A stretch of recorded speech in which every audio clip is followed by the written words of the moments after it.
Assalamualaikum warahmatullahi wabarakatuh. Sahabat-sahabat semua dimanapun berada, terutama sahabat-sahabat pendukung channel Ukaji Banjar ataupun channel Uhaji Banjar, Utuh Kacil Banjar ataupun Utuh Halus Banjar, yang sudah mendukung setia sampai saat ini, dan mudah-mudahan bisa membawa teman-teman yang lainnya untuk bisa juga bersilaturahmi di channel saya di Uhaji Banjar untuk berdiskusi, bersilaturahmi, bertukar pendapat, saling kritik, saling memberi saran, saling berbagi ilmu, saling memberi pengetahuan, saling memberi hiburan juga tentunya sahabat-sahabat ya semuanya. Jadi untuk channel saya ini umum saja, semuanya adalah kisah tentang kehidupan mulai dari cinta, silaturahmi, ilmu pengetahuan dan sebagainya ada di dalam channel saya ini. Sahabat-sahabat, pada kesempatan kali ini sebelum kita lanjutkan, yang belum subscribe mohon untuk subscribe-nya supaya kita selalu terjalin hubungan silaturahmi antara kita. Insya Allah dengan salam silaturahmi dipanjangkan umur, dimurahkan rezeki, disehatkan badan, dan dilancarkan segala urusan dunia dan akhirat kita. Amin ya rabbal alamin. Insya Allah, asal kita percaya dengan Allah, selama kita masih yakin, maka berkah silaturahmi itu akan terus kita rasakan, tentunya dengan penuh rasa syukur. Karena kenikmatan seseorang itu berbeda-beda. Semakin dia bisa mensyukuri, maka akan semakin besar kenikmatan dalam menjalani kehidupan ini. Oke sahabat-sahabat, kali ini saya akan membahas ya, mengapa kita seringkali gagal dalam kehidupan ini. Tentu kita ya sebagai manusia pasti mengalami banyak hal. Ada kala rencana jangka pendek, rencana jangka panjang, jangka pendek gagal, jangka panjangnya gagal. Ada kala kita sudah berjuang, berusaha, banting tulang, bekerja untuk cari nafkah, tetap saja rezeki kita ya tidak tambah-tambah.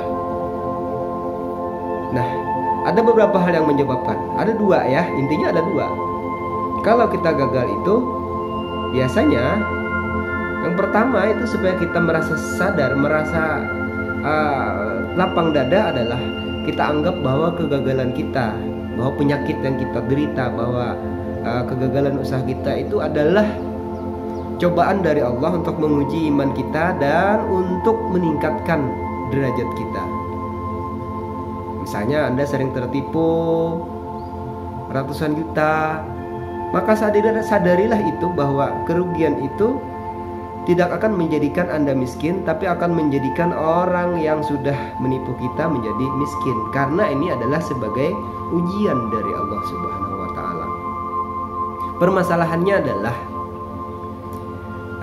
mengapa selalu gagal? Ini saya ungkap karena memang kita sering menghadapi kegagalan ya. Utuh Kacil Banjar, Uhaji Banjar sering gagal. Mau monetisasi aja kemarin beberapa kali gagal ya. Sudah 1K jatuh jadi di bawah 1K subscribernya. Apa penyebab kegagalannya itu? Banyak. Di samping kita memang diuji oleh Allah, di samping kita akan diberikan kenikmatan yang lain oleh Allah, di samping dosa-dosa kita akan diampuni oleh Allah. Saya akan mengangkat 7 hal. Yang pertama, catatannya sudah siap ya.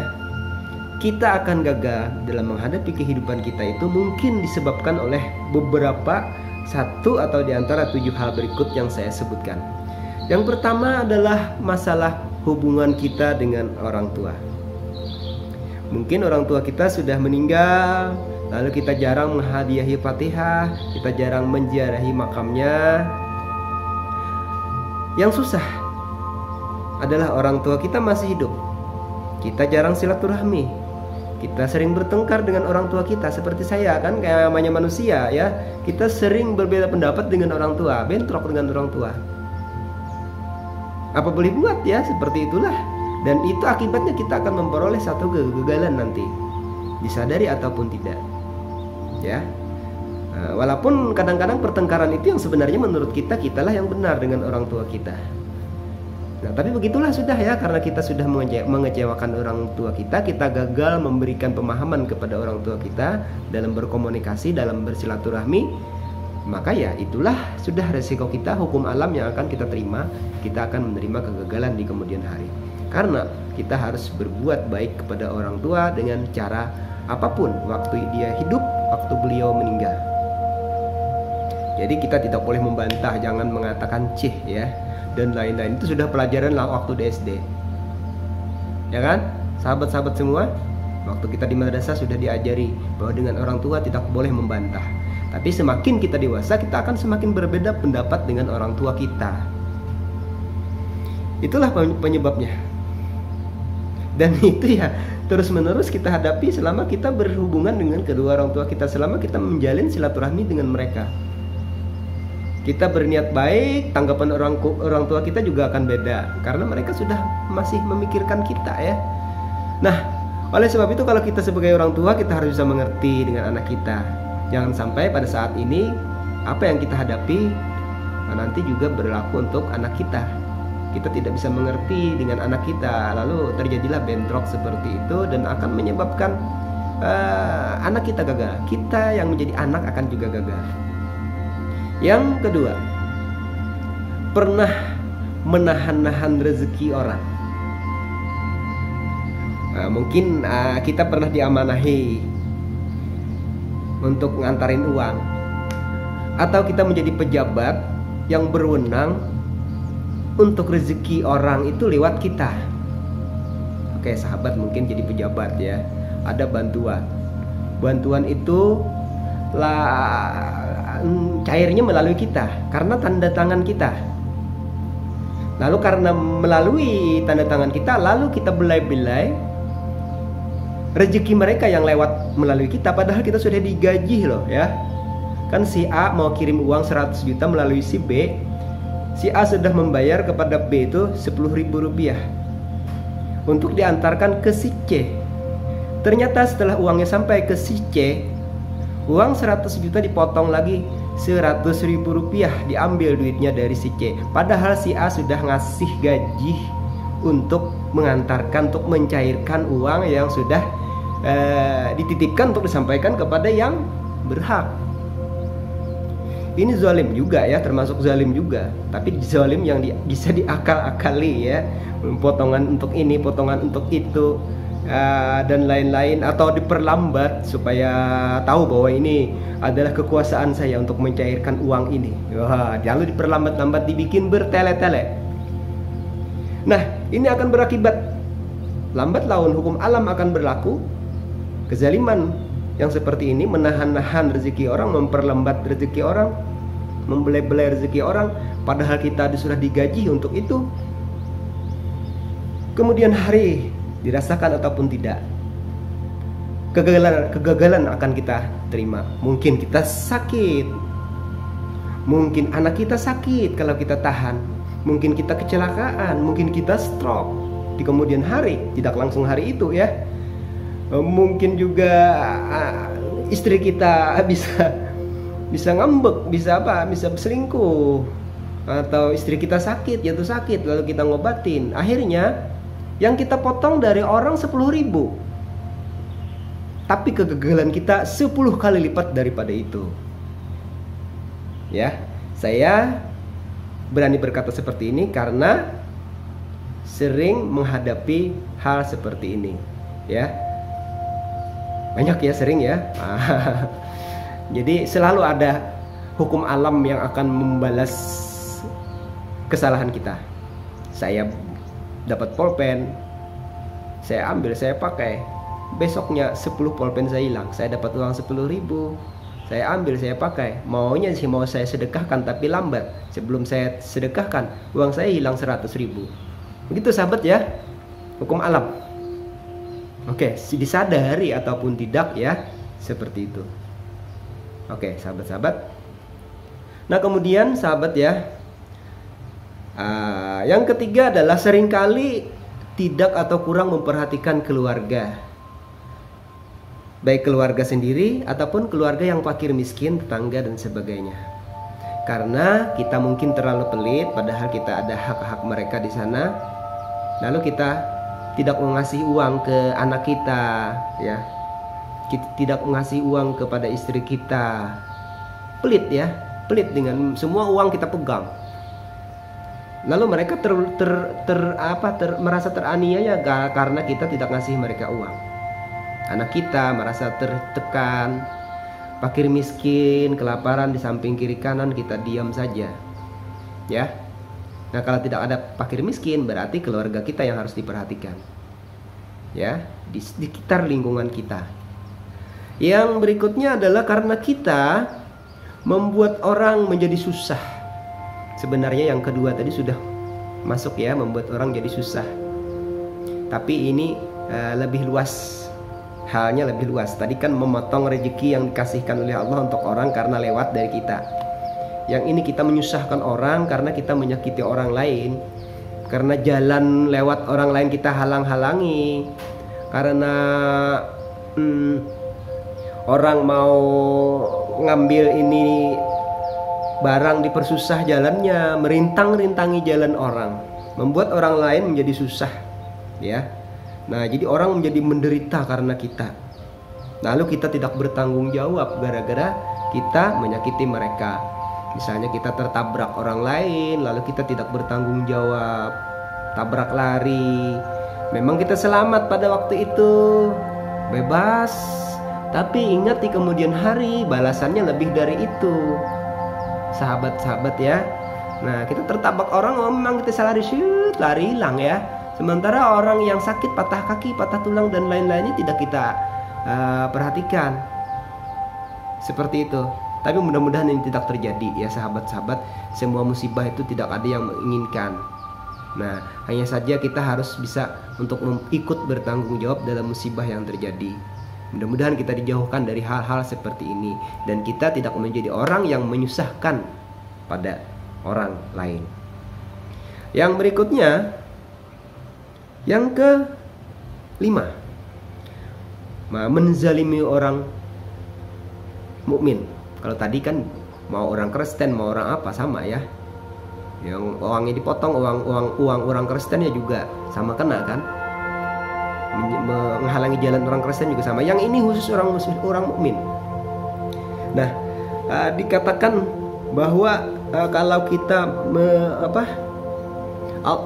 menzalimi orang mukmin itu, kalau menurut kitab Al-Fattar Al-Rabbani, itu sama dengan merobohkan Ka'bah. Kenapa? Karena Allah menyintai orang-orang mukmin. Teman kita orang mukmin, lalu kita sakiti, kita zolimi, ya, kita pukuli, kita fitnah dia, kita adu domba dia. Kita yang melakukan itu semua, tunggu waktunya, hukum alam akan berlaku. Di kemudian hari Anda akan merasakan balasannya. Tidak saat ini, tapi di kemudian hari Allah yang akan membalas semua yang sudah kita lakukan. Dan ingat, doa orang yang terzalimi, merasa terzalimi itu akan menjadi doa yang mustajab. Ucapan orang yang terzalimi itu akan menjadi doa. Doa orang yang terzalimi itu diterima oleh Allah Subhanahu wa taala. Walaupun penerimaan Allah itu berbeda-beda dan tidak kita ketahui bentuknya seperti apa. Yang keenam, menyakiti makhluk hidup. Ada kucing ditendang, ada kucing ditabrak pakai mobil, tidak dikuburin itu kucingnya. Tidak ada rasa kasihan dengan kucing yang ditabrak, padahal mereka makhluk Allah juga. Nanti kita akan dapat balasan. Ada kucing yang kelaparan, anjing yang kelaparan dibiarkan, kasih makanlah barang sedikit untuk membebaskan kita dari balasan hukum alam ini. Yang ketujuh dan yang terakhir, kenapa kita gagal? Karena kita membuat rusak bumi, mencemarkan lingkungan, membuang sampah sembarangan, tebang pohon secara liar, dan kita orang yang bertanggung jawab terhadap kejadian itu, maka apabila tidak dipertanggungjawabkan oleh kita, maka tunggulah balasan hukum alam yang akan membalaskannya. Hukum alam yang telah diprogram oleh Allah Subhanahu wa Ta'ala bagi hamba-hambanya yang melakukan berbagai tindakan-tindakan yang tidak disukai oleh Allah Subhanahu wa Ta'ala. Oke, sahabat-sahabat, ada 7 tadi ya yang saya sebutkan tentang hubungan orang tua, menghalangi rezeki orang lain, tidak memperhatikan keluarga dan fakir miskin juga, kemudian membuat orang susah. Yang kelima, menjalimi orang muslim, menempeleng, memukul, memfitnah dan lain-lain. Yang keenam, suka menyakiti makhluk hidup lain bukan manusia, kucing, binatang, sapi, ya semua ya, dipukul-pukulin, disakit-sakitin. Makanya menyembelih aja kan jangan disakitin, harus pakai pisau yang tajam. Gitu ya sahabat-sahabat. Nah, yang terakhir adalah membuat kerusakan di muka bumi. 7 hal inilah yang menyebabkan kita bisa gagal dalam kehidupan. Baik cita-cita pendek, jangka pendek kita, baik cita-cita jangka panjang kita. Oke, mudah-mudahan sahabat-sahabat kita bisa memahami, dan khususnya saya yang menyampaikan bisa memahami ini, dan kita bisa mengamalkan apa yang saya sampaikan ini. Kita bersama-sama berdoa untuk minta kekuatan, minta bimbingan dari Allah Subhanahu wa Ta'ala, karena tidak ada kekuatan yang bisa memberikan segala langkah kita, segala napas kita, segala ucapan kita kecuali Allah Subhanahu wa Ta'ala. Kita hanya menjalani hidup, dan kita hanya bisa berusaha dan berdoa. Demikian yang dapat saya sampaikan pada kali ini. Mudah-mudahan bisa menjadi pembelajaran, menjadi hal-hal yang bisa kita diskusikan di kolom komentar sahabat-sahabat ya. Silahkan dikomentari apa yang saya sampaikan, benar apa tidaknya. Dan mudah-mudahan kita aminkan apa yang saya sampaikan ini bisa kita laksanakan bersama-sama. Insya Allah kita akan merasakan kenikmatan dalam iman kepada Allah Subhanahu wa Ta'ala, dan kenikmatan dalam sebuah silaturahmi. Demikian, dukung terus Utuh Kacil Banjar atau Utuh Halus Banjar, Uhaji Banjar ataupun Ukaji Banjar. Assalamualaikum warahmatullahi wabarakatuh.